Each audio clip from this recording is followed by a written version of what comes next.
26/12/2021 രാത്രി 11 മണിയാവും. ഞാൻ എൻ്റെ വീടിൻ്റെ ഫ്രണ്ടിൽ ഫോൺ നോക്കിക്കൊണ്ടിരിക്കുകയായിരുന്നു. എൻ്റെ അച്ഛൻ വന്ന് എൻ്റെ ഫോൺ മേടിച്ചിട്ട് പോയി. അതാണ് ഈ കഥേൻ്റെ തുടക്കം. അന്ന് ദിവസം എൻ്റെ വീട്ടിലൊരു ഫംഗ്ഷൻ ഉണ്ടായിരുന്നു. അതുകൊണ്ട് എല്ലാ ബന്ധുക്കളും എൻ്റെ വീട്ടിലുണ്ടായിരുന്നു. അപ്പോൾ എല്ലാവരും പുറത്ത് സംസാരിച്ചിരിക്കുകയായിരുന്നു. രാത്രിയായപ്പോൾ എല്ലാവരും കിടക്കാനായിട്ട് വീടിൻ്റെ ഉള്ളിലോട്ട് വന്നു. പക്ഷേ എൻ്റെ ഒരു ഏട്ടൻ മാത്രം വന്നില്ല. ആ ഏട്ടൻ ഫംഗ്ഷൻ ആയതുകൊണ്ട് പന്തൽ കെട്ടി വെച്ചിട്ടുണ്ട്. ആ പന്തലിൻ്റെ അവിടെ തന്നെ ഇരുന്നു. കുറേ എക്സ്ക്യൂസ് പറഞ്ഞിട്ട് വീടിൻ്റെ ഉള്ളിലോട്ട് വന്നില്ല. പിന്നെ ഞങ്ങൾ വിട്ട് രാത്രി ഒരുപാട് സമയമായപ്പോൾ ആ പന്തൽ മൊത്തം ഒരാളെ കൊണ്ട് മാത്രം വലിച്ചിടാൻ പറ്റിയ പന്തലല്ല കെട്ടിയിരിക്കുന്നത്. അത് മൊത്തം അയാൾ വലിച്ചിട്ടു.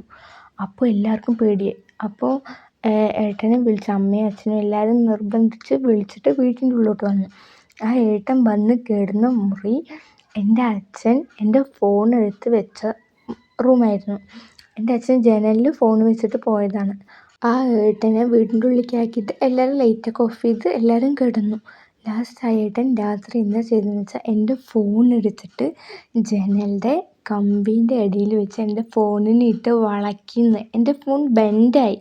ഇതിൻ്റെ അപ്പുറം നടന്നതെല്ലാം നമ്മൾ ഊഹിക്കുന്നതിലും അപ്പുറമാണ്. ഇത്ര നേരം ഞാൻ പറഞ്ഞത് വെച്ച് നിങ്ങൾക്ക് എന്താ തോന്നിയത് എന്നുള്ളത് എന്തായാലും കമൻറ്റ് ചെയ്യുക. ഇതൊരു ഷോർട്ട് വീഡിയോ ആയതുകൊണ്ട് എനിക്കിതിൽ ഫുള്ളായിട്ട് പറയാൻ പറ്റില്ല. ഇതിൻ്റെ ബാക്കി ഞാൻ അടുത്ത വീഡിയോയിൽ എന്തായാലും പോസ്റ്റ് ചെയ്യുക.